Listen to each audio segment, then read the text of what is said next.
Hello everyone, welcome back to my channel. मैं आप सभी लोगों को टीजीटी पीजीटी की प्रिपरेशन करवाने वाली हूं। तो आज हम लोग पढ़ेंगे फाइलम प्रोटोजोआ। और यहाँ पे जो भी टॉपिक, जो भी पॉइंट मैंने लिखा हुआ है, इन सभी टॉपिक से आप लोगों के एग्जाम में क्वेश्चंस बनते हैं। और वो क्वेश्चंस कैसे बनते हैं, ये क्वेश्चन भी मैं आपको बना के दिखाऊंगी और उसके आंसर्स भी आपको बताऊंगी।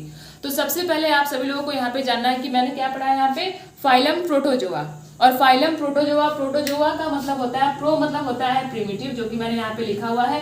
आप लोग चाहें तो साथ साथ ये छोटे छोटे जो पॉइंट्स हैं आप लोग नोट कर सकते हैं, क्योंकि ये बहुत ही ज्यादा इंपॉर्टेंट पॉइंट्स हैं और इनसे एग्जाम में क्वेश्चंस बनते ही बनते। अभी मैं आप लोगों को क्वेश्चंस भी दिखाने वाली हूँ, प्रीवियस ईयर क्वेश्चन जो कि पूछे गए हैं।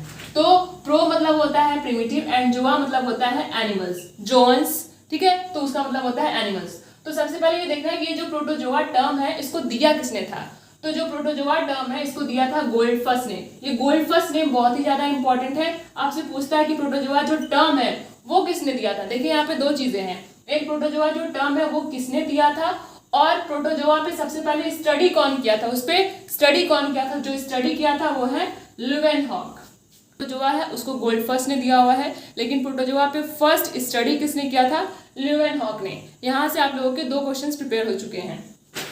नेक्स्ट, जो फाइलम प्रोटोजोआ के जो मेंबर्स होते हैं वो ए सेलुलर होते हैं। आप लोग पढ़े होंगे सेलुलर, ठीक है, ए सेलुलर, और किसी किसी में होता है टिश्यू, ऑर्गन। तो यहाँ पे क्या है, ए सेलुलर। सबको पता है कि सेल्स जो होते हैं उसके अंदर न्यूक्लियस, फिर कई ढेर सारे ऑर्गेनेल्स होते हैं, लेकिन जो प्रोटोजोआ है ये ए सेलुलर है।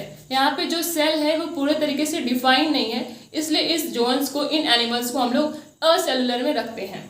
तो आपको याद रखना है कि ये सेलुलर भी नहीं है, इसमें टिश्यू भी नहीं होता है, इसमें ऑर्गन भी नहीं होता है, ये ए सेलुलर है, इसमें कोई भी सेल्स प्रेजेंट नहीं होते हैं, ये ए सेलुलर होता है। तो ये बहुत ही ज्यादा इंपॉर्टेंट है कि प्रोटोजोआ कैसा एनिमल है, ये ए सेलुलर है, इसमें कोई भी सेल, कोई भी टिश्यू, कोई भी ऑर्गन नहीं होता है। नेक्स्ट आपसे पूछता है कि जो फाइलम प्रोटोजोआ के जो मेंबर्स होते हैं ये रहते कहाँ हैं। तो वहां पे मोर देन वन ऑप्शन सही हो सकता है, अगर उसने ऑप्शन इस तरीके से दिए हुए हैं कि वो फ्रेश वाटर में भी रहता है, वो मेराइन में भी रहता है, वो डैम्प सॉइल में भी रहता है, किसी में नहीं रहता है, सब में रहता है। तो आपको ये तीनों याद रखना है कि जो प्रोटोजोआ होते हैं वो फ्रेश वाटर, मेराइन वाटर और डैम्प सॉइल, यानी जो दलदली एरिया होती है, इन तीनों जगह पे हमारे प्रोटोजोएंस पाए जाते हैं। और ये होते कैसे हैं, ये तीन नेचर के हो सकते हैं, ये पैरासिटिक हो सकते हैं, ये सिम्बियोटिक हो सकते हैं, और ये कॉमेंसलिज्म रिलेशनशिप भी शो कर सकते हैं। अब आपको देखिए यहाँ पे याद करना है, पैरासिटिक में क्या होता है, पैरासाइट में होता है कि हम किसी के ऊपर डिपेंड हो जाते हैं, उसको नुकसान पहुंचाते हैं और हमारा फायदा होता है। तो मैंने यहाँ पे प्लस और माइनस इंडिकेट कर दिया है, एक को फायदा होता है और दूसरे को नुकसान होता है, ये होता है पैरासिटिक। नेक्स्ट सिम्बियोटिक में होता है कि दोनों को फायदा होता है। अगर किसी को खाना मिला, एग्जाम्पल लाइकेन ले सकते हैं, पर ये उसका एग्जाम्पल नहीं है, तो फंगी का एग्जाम्पल मैं आप लोगों को बस बता रही हूँ कि ये जो लाइकेन होता है इसमें दोनों लोगों को फायदा होता है। सिम्बियोटिक रिलेशनशिप में ये होता है कि दोनों मेंबर्स को फायदा होगा, अगर एक को कुछ मिल रहा है तो दूसरे को भी कुछ न कुछ मिलेगा।